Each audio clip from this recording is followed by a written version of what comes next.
what they do is they drive in tandem. And a lot of times a trucker will have his or her spouse with them or a good friend with them, but if they bring their spouse with them, I think the system is in some ways easily abused. Because you're supposed to sign your log, and that log is supposed to show who's behind the wheel and over what period of time they've been behind the wheel. And that's why a lot of times you'll see the DOT for your state that stops a truck and is looking at their log books. Well, you could very easily keep your spouse in the back or in the other seat, and you never leave the wheel, even though you're exceeding the hourly limits set by the federal government. You know, if somebody's involved in a tractor-trailer truck, it's so complicated that really they need to find an advocate for them. One complication being you've got a tractor-trailer and you've got a trailer. So you've got a tractor and a trailer. Each one of those can be owned by a different entity. The driver can be employed by a different company. Now you have potentially 4 entities which you might have to sue. 1 being the driver, 2 being the driver's employer, 3 being the owner of the tractor, and 4 being the owner of the trailer.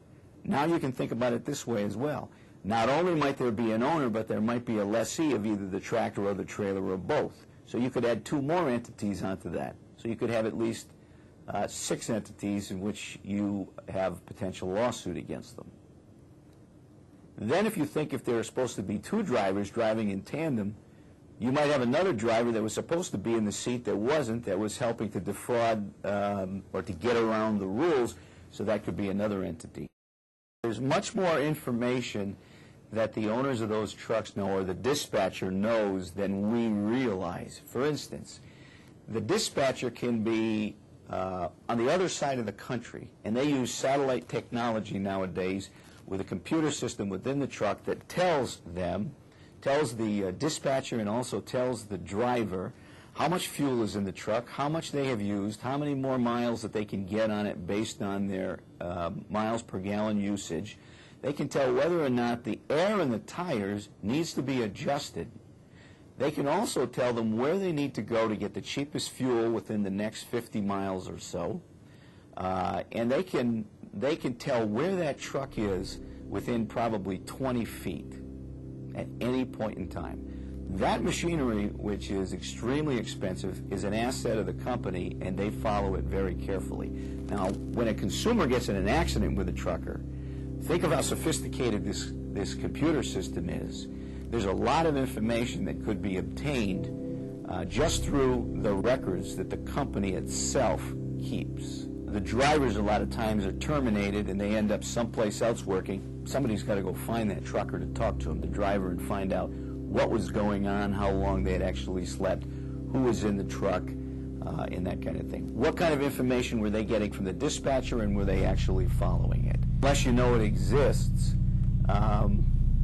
you don't ask for it. Most lawyers don't ask for that information because they don't know it exists. Well, to be a knowledgeable consumer, the first thing you have to know is how to choose an attorney. And I probably would ask only one question of the attorney and make my decision about whether I was going to ask any further questions. And that question would be, are you an attorney that likes to win or hates to lose?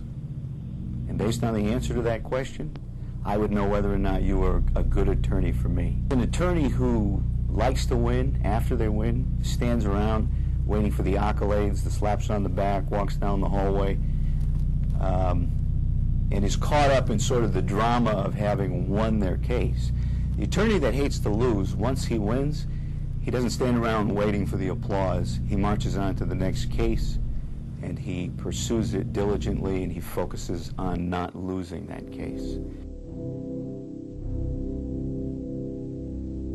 If all you do is hang around with lawyers, forget it. You don't really understand the way the system works. If you talk to different lay people, they'll explain a lot of what goes on in the system.